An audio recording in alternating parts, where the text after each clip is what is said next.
టీవీ49 news కి స్వాగతం. నంద్యాల జిల్లా ఆత్మకూరు పట్టణంలోని స్థానిక డైమండ్ ఫంక్షన్ హాల్ దగ్గర ఉన్న అబ్దుల్లా హోటల్లో సోమవారం అర్ధరాత్రి అగ్ని ప్రమాదం సంభవించింది. ఈ ప్రమాదంలో హోటల్లోని కిరాణం సరుకులు, గ్రైండర్, కుర్చీలు, టేబుల్, ఫర్నిచర్ మొత్తం కాలిబూడిదయ్యాయి. ఈ ప్రమాదంలో కరెంటు మీటర్, బోర్డు వైరింగ్ మొత్తం కాలిపోయింది. మంటలు చెలరేగిన ప్రాంతంలో రేకులు కూడా కాలిపోయాయి. ప్రమాదంలో ఫర్నిచర్, కిరాణం సరుకులు మొత్తం కలిసి 2 లక్షల నష్టం జరిగిందని హోటల్ యజమాని అబ్దుల్లా తెలిపారు. విషయం తెలుసుకున్న అగ్నిమాపక శాఖ మంటలను అదుపులోకి తీసుకొచ్చింది. రోజు హోటల్ పనిచేసుకుంటూనే తమ కుటుంబం గడుస్తోందని, కాలిపోయిన వాటిని మరల సమకూర్చుకోవడం ఆర్థిక భారం అవుతుందని యజమాని అబ్దుల్లా ఆవేదన వ్యక్తం చేశారు.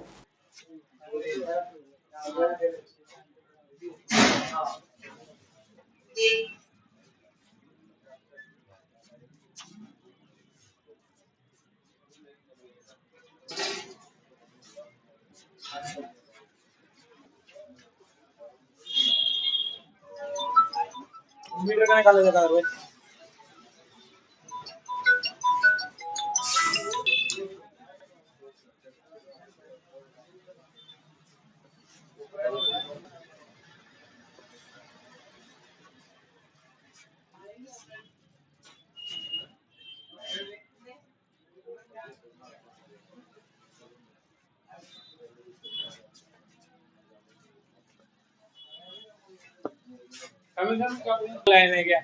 सर आप उन्होंने तो कंप्लेंट फाइल कर लेने का कर लियो ना।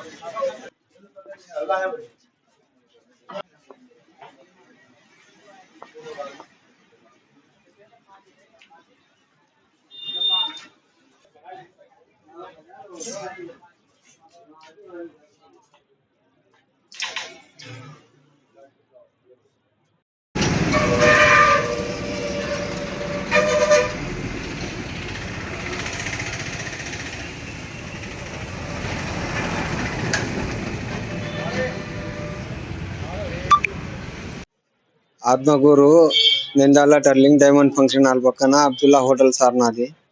సార్ రాత్రి 9:30కి బంద్ చేసి పోయినాను. ఉదయం వచ్చి తెరిసే వరకు అన్ని కాలిపోయినాయి సార్. మొత్తం 2 లక్షల వరకు నష్టపరిహారం జరిగింది సార్. నాకు పిల్లలు 5 మంది ఉన్నారు సార్. ఇది చేసుకుంటేనే బతికేది సార్. నేను ప్రభుత్వం నుంచి ఏదైనా ఆర్థిక సాయం అందించండి సార్. నేను హార్ట్ పేషెంట్ని సార్. నేను ఏదో ఒకటి నడిపించుకుంటున్నాను సార్. కష్టపడి చేసుకుంటున్నాను సార్ పని. దయచేసి ప్రభుత్వం నుంచి ఆదుకోండి సార్. నాకు ఇది ఏది లేదు సార్. నాకు జీవనోపాధి ఏది లేదు సార్. ఇదే సార్ చేసుకోవాలా బతకాలా సార్. నేను పిల్లలు ఉన్నారు, చిన్న ఇల్లు ఉంది సార్. నాకు రాత్రి 9:30కి బంద్ చేసి పోయినా సార్. తెల్లారుజామున 5 గంటలకు వచ్చి తెరిసే వరకు అన్ని కాలిపోయినాయి సార్. 2 లక్షల వరకు నష్టపరిహారం జరిగింది సార్. కుర్చీలు, బెంచీలు, గ్రైండరు, కూలరు అన్ని సామాన్లన్నీ నష్టమైనాయి సార్. నేను హార్ట్ పేషెంట్ని సార్. నేను ఏదో ఒకటి చేసుకుంటున్నా సార్. నాకు ప్రభుత్వం నుంచి ఆర్థిక సాయం అందించండి సార్. పని చేసుకుంటే కానీ జరగదు సార్. నాకు పిల్లలు ఉన్నారు.